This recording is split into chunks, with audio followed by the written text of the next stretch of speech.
well and taking care of themselves. I thought I would have a conversation with you, a press conference with you. In the Congress Party, we have been having an internal discussion about some of our suggestions to the government. And I thought in this press conference, I would lay out some of the ideas that are being discussed internally in the Congress Party. And it is in the spirit of attempting to help the government and to provide some sort of input from our side. You know that we've been now 45 days in lockdown, and we are beginning to run into a little bit of a problem. There is a very strong feeling that we need to immediately, without any delay, get this package to our small and medium businesses, get money into the hands of the poorest Indians, have a strategy for our migrants, and start preparing properly for the opening of this lockdown. So that is what I wanted to discuss with you. Feel free to ask me whatever questions you like. Sir, बहुत सारे प्रश्न साथियों के आए हैं. मैं एक एक करके उन दोस्तों को बोलूंगा कि वो अपने प्रश्न पूछें. पीटीआई न्यूज एजेंसी से संजीव चोपड़ा जी, कृपया अपना प्रश्न पूछिए. Thank you, Randeep ji. Morning, Rahul ji. I hope you're doing good. Well, I'm doing okay. I wouldn't say I'm doing good, but I'm doing okay. Good. Rahul ji, we are in the middle of lockdown 3, and various experts across the world, including the AIIMS director here, have said that the peak will come sometime in June and July. And, since the lockdown is ending on May 17 and with new infections rising, what do you think should be the government's decision on May 17 and what should guide it? And since you said the Congress has also made some suggestions in this regard, and some states which are Congress ruled have said that they will not open their borders till the time the situation improves. So what is your view on that? The central thing the government needs to do is it needs to now give a little bit of transparency on its actions. We need to understand when they open, what is the criteria for that opening? So what are the boxes that they want ticked off before they actually start to open? Number one. And I think it's important that the government tells the people of India that these are the criteria that we are going to be using.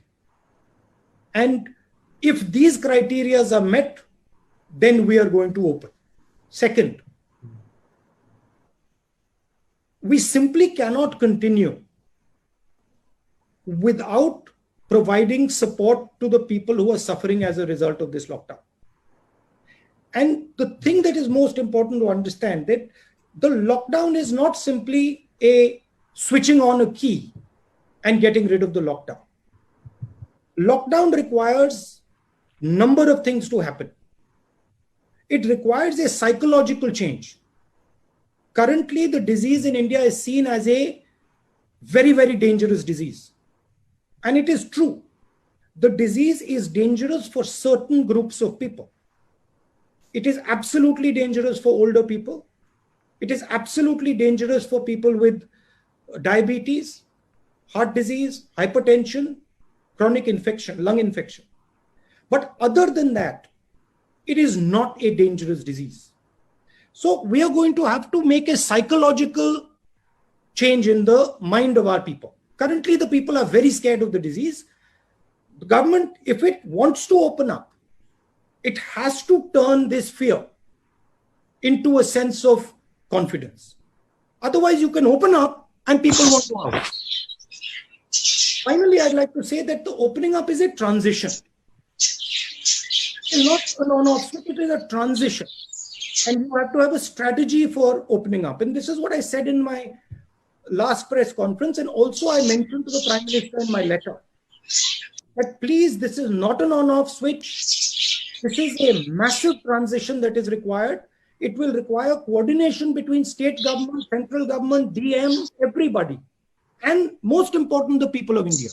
So that is the challenge in front of the government now. And let me tell you, it's not a trivial thing. It is a serious challenge, and I would request the government that they view state governments as partners. They view district magistrates as their partners, and that they do not centralize the decision making. Thank you. Thank you, Rahulji. The next question comes from Siddharth of ANI. Also, I will request Rajdeep Saradesai ji to also ask his questions, since they seem to be related. Siddharth ji, first you go ahead. Since you are younger, let's give you the opportunity first. Now, how come you're giving younger people opportunity first? Normally we have seniors who we give. No. So that's what.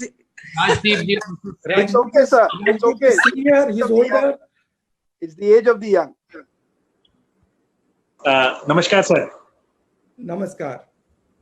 Sir, आपसे यही पूछना चाह रहा था, आपने पहले भी बात कही कि लॉकडाउन एक पॉज बटन है और 45 दिन हो गए, लोग सड़क पर आ रहे हैं, साल की खुद महिला को कंधे पर लेकर निकल पड़ता है, ट्रेन से कट गए लोग, जो है मालगाड़ी से ट्रेन रेलवे ट्रैक पर लोग चल रहे हैं, साइकिल पर लोग निकल रहे हैं। क्या आपको लगता है कि इस लॉकडाउन की स्ट्रैटेजी जो थी या लॉकडाउन का पर्पस था वो डिफीट हो रहा है और लोग विश्वास खो बैठे हैं सरकार में? क्या यही वजह है कि लोग सड़कों पर निकल रहे हैं? पहला सवाल मेरा। दूसरा सवाल ये कि आपने एक सीरीज शुरू करी है जहां पे आप तमाम एक्सपर्ट से बात कर रहे हैं, उसका पर्पस क्या आप रखने वाले हैं और किस तरीके से उसको जो सजेशंस या जो फीडबैक आपको मिल रहा है उसको क्या रखें? Sir, can I also ask Rajdeep ji, because they are related questions, sir? Why don't you give Rajdeep like his own space? Let me answer that. Rajdeep can have his own. Sure. देखिए, ये criticise करने का time नहीं है और मैं criticise नहीं करूंगा। जो जिस सिचुएशन में हम अब हैं, उस सिचुएशन से हमें आगे बढ़ना है और निकलना है एक प्रकार से। लॉकडाउन हुआ नहीं हुआ वो सब ठीक है, उसकी जगह है, वो हो गया है, वो पास्ट में है, मगर अब खोलने की स्ट्रैटेजी की जरूरत है। दो तीन इस पे मैं आपको न्यूआंस बता देता हूं। आप किसी भी बिजनेस वाले से पूछें तो वो आपको बताएंगे कि जो हमारी सप्लाई चेन है वो red, yellow and green, red orange and green system के बीच में से निकलती है। तो रेड ऑरेंज एंड ग्रीन का जो हेल्थ केयर वाला सिस्टम है और इकोनॉमिक जो सप्लाई चेन है उसमें क्लैश है। तो उनका कहना है कि ये दोनों चीजों को रिजॉल्व करने की जरूरत है। हमने पहले भी कहा कि पैसे की जरूरत आज है, माइग्रेंट्स को पैसा आज देना है, सपोर्ट आज देना है, गरीब लोगों को आज पैसा देना है, और जो स्मॉल एंड मीडियम इंडस्ट्रीज हैं उनको आज मदद करनी है, कल नहीं, परसों नहीं, आज। क्योंकि अगर हमने आज नहीं मदद की तो जो जॉब लॉसेस हो रही हैं वो सुनामी बन जाएंगी। तो उसको हमें उनको कॉन्फिडेंस देना है, उनको प्रोटेक्ट करना है। तो पहले सवाल का जवाब यह है कि एक स्ट्रेटेजी निकालनी है, तरीका निकालना है, रास्ता निकालना है, और उसमें कांग्रेस पार्टी मदद करने के लिए तैयार है। क्योंकि हमारे भी स्टेट्स हैं, हमारे पास भी काफी लोग हैं जो इन चीजों को समझते हैं, इकोनॉमिक्स को समझते हैं, और स्पिरिट यही है प्रेस कॉन्फ्रेंस का। आपका दूसरा सवाल, ये जो मेरे कॉन्वर्सेशंस हैं, देखिए नॉर्मली मैं काफी लोगों से बातचीत करता हूं नॉर्मल कोर्स में, और उनमें से काफी लोगों के जो कॉन्वर्सेशंस होते हैं काफी इंटरेस्टिंग होते हैं। तो मैंने सोचा कि एक झलक मैं उन कॉन्वर्सेशंस को हिंदुस्तान की जनता को, लोगों को, बाकी लोगों को भी दिखा दूं। वही बेसिक आइडिया था कि जो एक्सपर्ट से बातचीत हो रही है जो मुझे सीखने को मिल रहा है, समझने को मिल रहा है, मैं थोड़ा सा वो दूसरे लोगों को भी दिखा दूं. बाकी उसके पीछे कोई स्ट्रेटेजी नहीं है. Thank you, sir. May I ask Rajdeep ji to come in since you had a related question? Mr. Gandhi, first of all, we all appreciate you doing these conversations because they help in building an engagement with the press community. So thank you very much and stay well. My question is linked to what happened this morning in Aurangabad. Early this morning, as you know, 15 workers were crushed to death in a train incident. This is, part of an ongoing tragedy, unfolding tragedy of migrant labor, Mr. Gandhi. In Karnataka, yesterday, the government did a U-turn. First said no trains will be allowed, eventually allowed trains even as the workers were walking. Even as we speak, several workers are still walking hundreds of kilometers home. Do you think the time has come for a national migrant labor policy? And does that involve cash transfers that you're talking about right away or something more long-term? Because the Odisha High Court today, for example, has said they will not allow migrant workers to come into Odisha unless they are shown to be COVID negative. Do you believe this has to go beyond COVID? And in the immediate, would you want trains across the country as the first step and then a national long-term migrant labor policy? And what would that involve, Mr. Gandhi? Look, there are pushes and pulls with regards to the migrant labor. First broad thing that we are saying is take the idea of Nyay and start putting money directly into 50% of India's poor households. Just without thinking of it, just start doing that. It's not going to cost so much. 65,000 crores is what it's going to cost. And it will completely transform the way people are thinking about this current situation, their current situation. Because we have to understand, if you are on daily wages, you do not have choices. You simply do not have a choice. So we have to give them a choice. That's point number one. Point number two is the transfer of migrants. I'm not an expert on this. So I'm not going to sit and opine what I think about trains. But what I do think is that a conversation between states has to happen.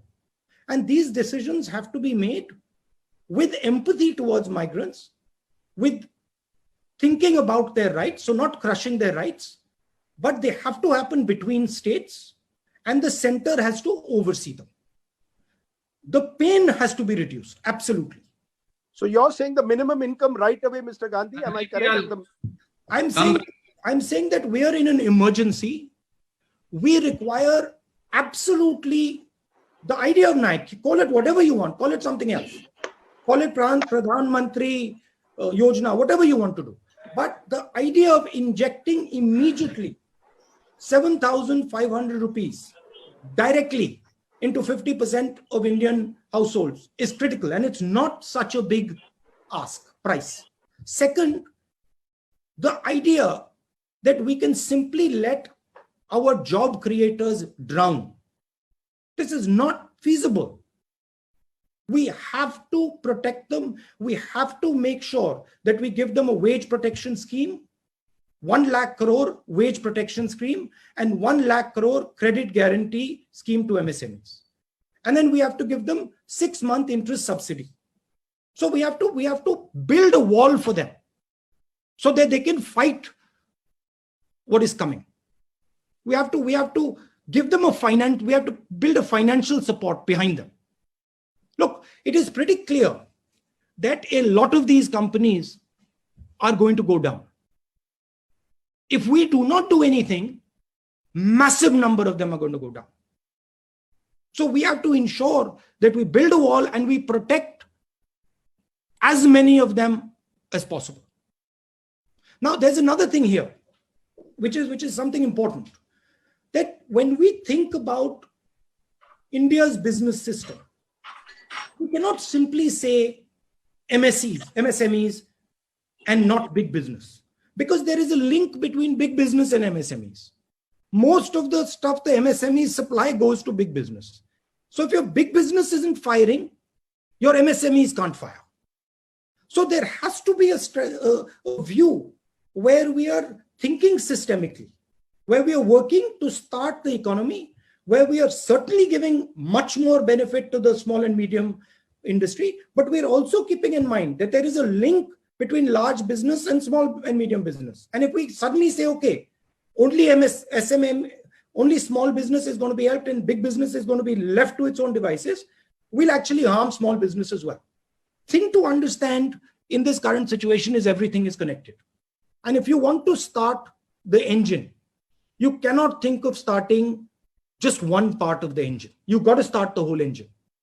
That is why creating demand, putting money into the system, putting money into poor people's hands, helping small and medium businesses, making sure you're protecting some of the larger players. These are all things that are interlinked if you want to start the economy. Thank you, sir. May I go back to the news agency IANS? Yes. Please go ahead. From IANS. It's almost 45 days into the lockdown. Does it surprise you that there is no sign of much talk about fiscal stimulus package? Congress party and Sonia Gandhi have given suggestions so many times to the government.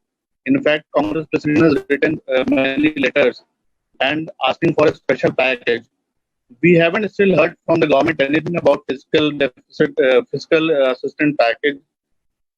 Why is it necessary? The assistance is necessary. Why? No, sorry, you're saying the assistance is necessary. Why? Why is it necessary? Why is it essential to announce it soon?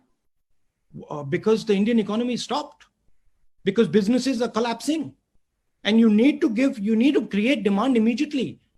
You need to get the system started. Otherwise, we'll have a catastrophe. Right? Now, I understand that there is a view in the government that if we move too fast and we spend too much money, we might end up getting a downgrade, and we might end up creating problems with the rupee. But my sense is that you've got to take that risk. You have to move aggressively now. Because if you do not control and defend the foundation of our economy, downgrade and all will not matter anymore. Thank you, sir. India is all about domestic consumption. We have to start domestic consumption. We have to start the engine. And I'm sorry to say, we're losing time.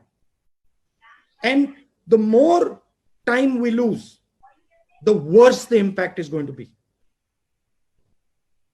But why do you think that government is delaying it?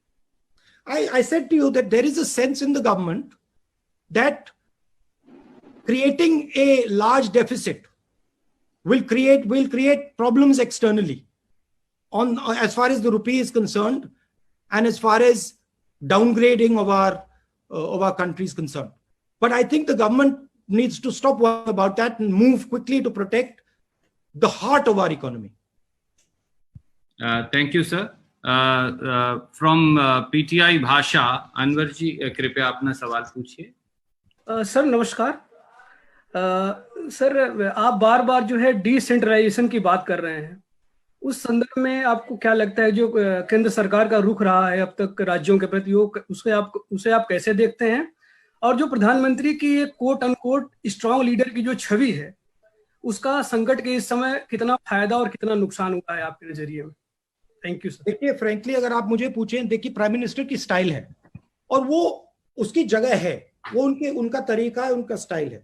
मगर ऐसी घटना में मुझे एक strong leader के बजाय बहुत सारे स्ट्रांग चीफ मिनिस्टर, एक स्ट्रांग प्राइम मिनिस्टर और बहुत सारे स्ट्रांग डीएम्स, बहुत सारे स्ट्रांग कलेक्टर्स चाहिए. मुझे चाहिए कि हम बीमारी को लोकल लेवल पे ही निपटा दें. हर लेवल पे बीमारी के सामने एक स्ट्रांग हिंदुस्तानी लीडर खड़ा हो, चाहे वो डीएम हो, चाहे वो किसान हो. मगर मैं उनकी स्टाइल है, वो अलग है, वो ठीक है. मैं आपको छोटा सा उदाहरण देता हूं. ये जो जोन्स बने हैं, रेड, ऑरेंज, ग्रीन, ये नेशनल लेवल से बने हैं. ये जोन्स स्टेट लेवल पे बनने चाहिए. हमारे स्टेट के चीफ मिनिस्टर्स हमें कह रहे हैं कि नेशनल लेवल पे जो रेड जोन है वो एक्चुअली ग्रीन जोन है, और जो ग्रीन जोन है वो एक्चुअली रेड जोन है.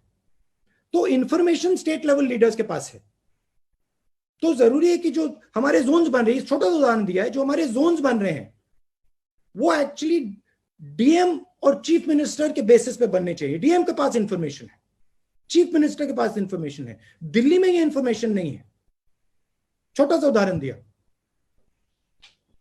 Thank you sir. So may I request now Rajasthan Patrika? They have a question on I think farmers and agriculture. Shadab ji कृपया अपना सवाल पूछिए। नमस्कार साहब। कहाँ है? नमस्कार, पूछिए। पीएम किसान सम्मान निधि योजना को लेकर 8 करोड़ किसानों के खातों में पैसा डालने की प्रधानमंत्री नरेंद्र मोदी जी ने 23 मार्च को घोषणा की थी। इसके बावजूद 1 तिहाई किसानों के खातों में चौथी किस्त की राशि का भुगतान नहीं किया गया है। आपको क्या लगता है इसका क्या कारण हो सकता है? अब इसका मैं कैसे जवाब दूंगा, ये तो आपको सरकार से पूछना पड़ेगा। मगर मेरा कहना है कि जो मैंने राजदीप से कहा कि एकदम डायरेक्ट न्याय का जो आइडिया है उसको आप चालू कीजिए, बिना एक सेकंड जाया करे उसको कर दीजिए। क्यों नहीं किया है? स्पेकुलेशन हो सकता है। मैंने थोड़ा आपको अभी बताया कि सरकार को डर है कि डाउनग्रेडिंग हो जाएगी, उससे ज्यादा मैं नहीं बोल सकता हूं। Thank you sir. May I request Ashish from ABP to ask his question. Ashish, ABP. Can you hear me, Randeep ji? Yes, please go ahead. Thank you, Randeep ji. Namaskar. Ashish ji. Sir, here this side, if you can see me, I'm raising my hand. You don't know which side you are on my screen. Yes, of course. That I'm just, if you can figure me out, I have my hands raised. Okay, got you. How are you, sir? I'm well. Sir, मेरा सवाल है कि आपने जैसे कहा एकदम शुरुआत में कि आपने भी आपके यहाँ इंटरनल डिस्कशंस चल रहे हैं। मैं जानना चाहता हूँ सर, जो डीप फाइनेंशियल क्राइसिस से हम गुजर रहे हैं अभी, उसको लेकर के आपने अपने जो कांग्रेस रूल्ड स्टेट्स के चीफ मिनिस्टर्स हैं उनको क्या सुझाव दिया है ताकि इससे हम बाहर निकल सके? क्योंकि सीमिंगली हम देख रहे हैं बीजेपी रूल्ड स्टेट के चीफ मिनिस्टर से बहुत ज्यादा इसको लेकर के कुछ सुना नहीं है। तो इस डिस्ट्रेस से डील करने के लिए कांग्रेस रूल्ड स्टेट्स को आपने क्या सजेशन दिया? Because you have been talking to so many economic experts. Sir, एक just add, let me add one more thing. आपने अभी कुछ दिनों पहले एक इशू और रेज किया था आरोग्य सेतु को लेकर के। एक रैंडम ट्विटर यूजर ने इस पे कुछ सवाल उठाए थे जिसपे आरोग्य सेतु की तरफ से रिस्पॉन्स भी दिया गया था। उन्होंने उन ऑब्जेक्शंस को कहा कि ये चीजें वैलिड नहीं है। आपको क्या लगता है सर इसके बाद की, क्या do you still stand by your stand on Aarogya Setu कि वो पूरी तरह से फुल प्रूफ नहीं है? अगर इन दोनों सवाल का आप प्लीज काइंडली जवाब दें। तो जो आरोग्य सेतु का वो ऐप है उसको हैकर्स ने तो उसको क्रैक भी कर दिया है, वो तो पब्लिक नॉलेज है। मगर मेरी मेन इशू उसमें ये है कि आप उसको ओपन सोर्स करिए। उसका जो इंटरनल प्रोग्राम है, उसका जो स्ट्रक्चर है वो पूरा सबको खोल के दिखा दीजिए। सिंगापुर का जो ऐप है वो ओपन सोर्स है, उसको कोई भी खोल के देख सकता है। तो मेरा कहना है कि आप ट्रांसपेरेंसी लाइए, कंफर्ट दीजिए लोगों को, और फिर आप ट्रांसपेरेंसी लाएंगे और कंफर्ट देंगे तो फिर आप ऐप चलाना चाहते हैं चला सकते हैं। सर, जो स्टेट चीफ मिनिस्टर्स को आपने स्टेट चीफ मिनिस्टर, देखिए मेरा रोल उनको एडवाइस करने का नहीं है। मेरा रोल,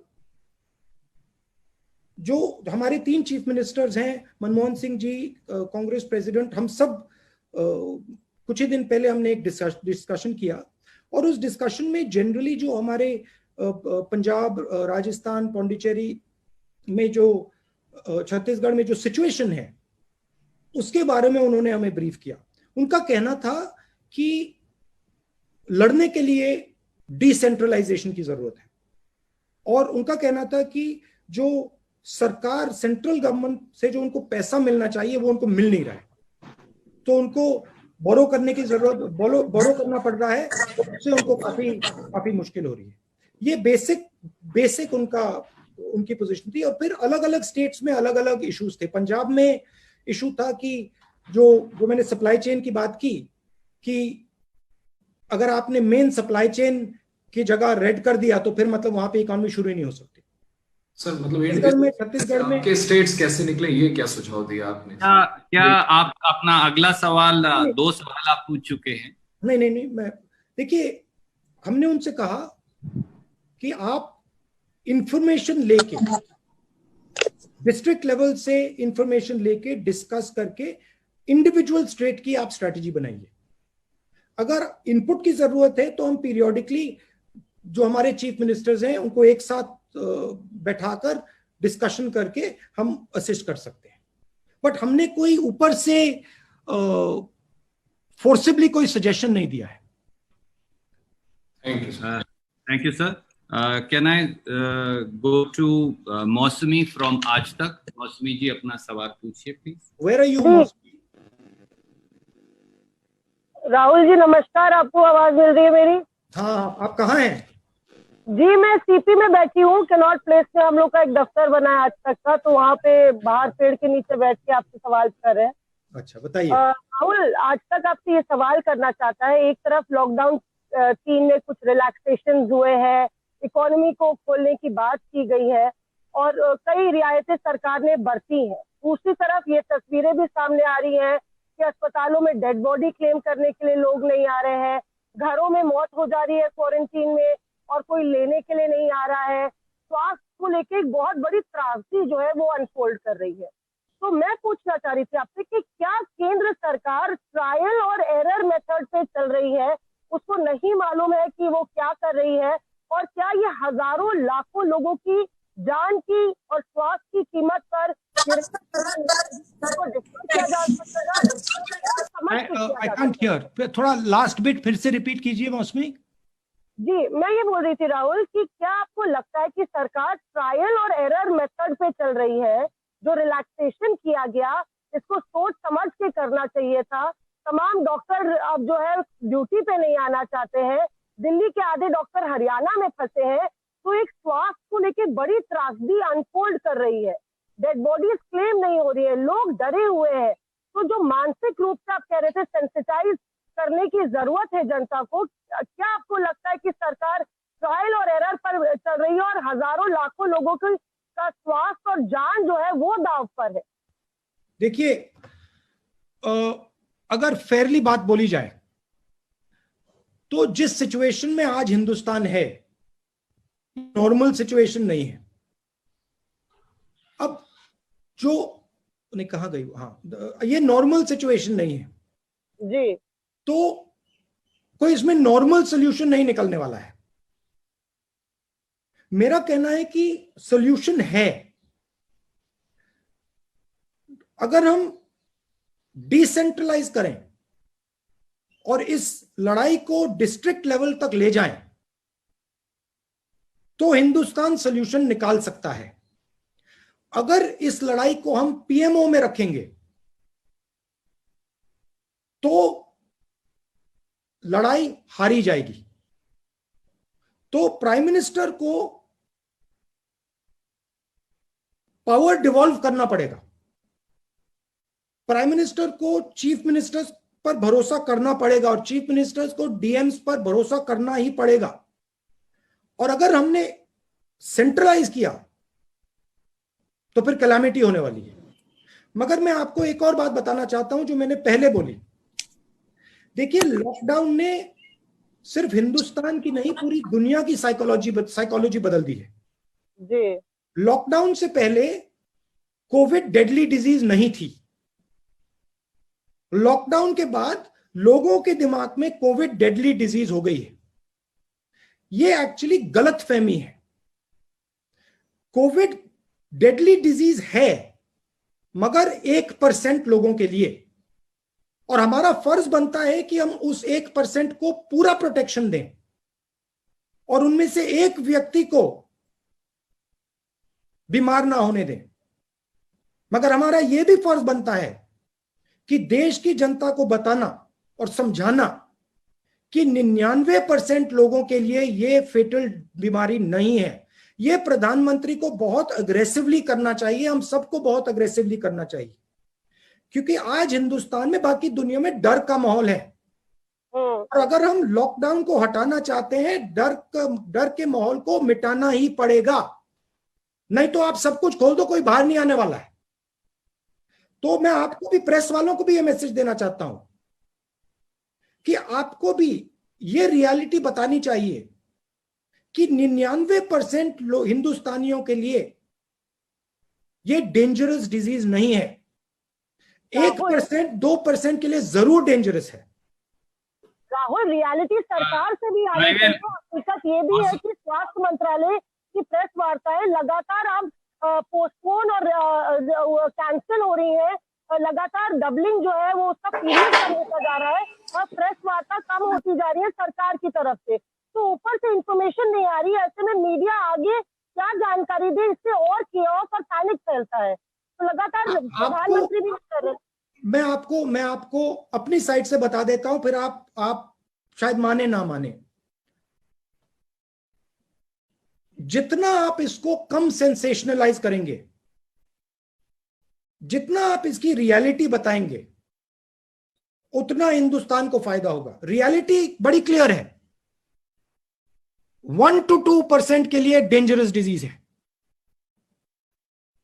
95% लोगों के लिए, 99% लोगों के लिए ये डेंजरस डिजीज नहीं है।